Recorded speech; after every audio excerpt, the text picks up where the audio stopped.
Узбеки своих не бросают, и за это отдельная благодарность правительству этой страны. Подписывайтесь на обновления, точно будете в курсе всего самого важного. В результате разрушительных землетрясений в Турции погибла гражданка Узбекистана, находившаяся в провинции Малатия.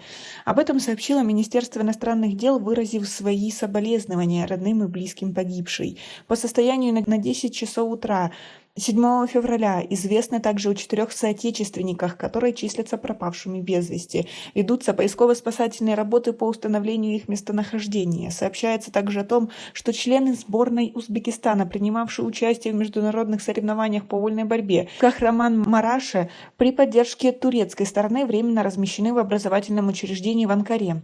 Прорабатывается вопрос их возвращения в Узбекистан. В посольстве Узбекистана в Анкаре создан круглосуточный штаб для оказания помощи нашим гражданам, пострадавшим от землетрясений, и рассмотрения их обращения. Плюс 90 538 035 85 34. Как вы относитесь к такой ситуации, к работе нашего посольства за рубежом? А поисково-спасательные отряды МЧС, отправленные в пострадавшую от землетрясений Турецкую республику по поручению Шавката Мирзиёева, уже приступили к работе.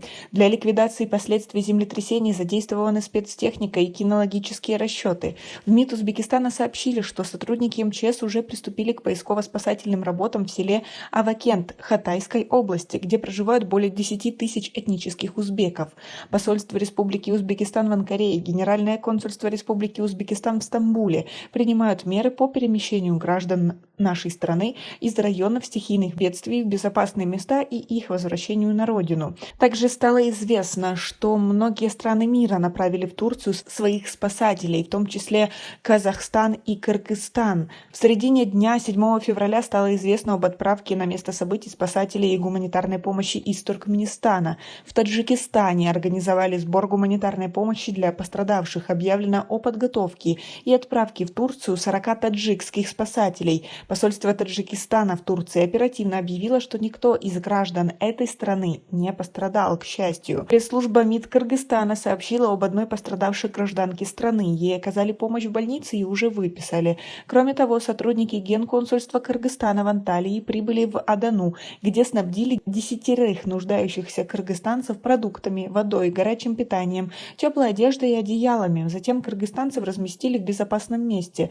Для мониторинга ситуации консульством организован также круглосуточный оперативный штаб. По последней информации, на юго-востоке Турции в результате землетрясения погибли более 3000 человек, а на северо-западе Сирии более 1000 человек. Данные обновляются, продолжается разбор завалов. Как вы относитесь ко всей этой ситуации, к тому, что многие страны объединились против этой катастрофы? У нас пока на этом все. Оцените наше видео подпиской и лайком. До скорой встречи.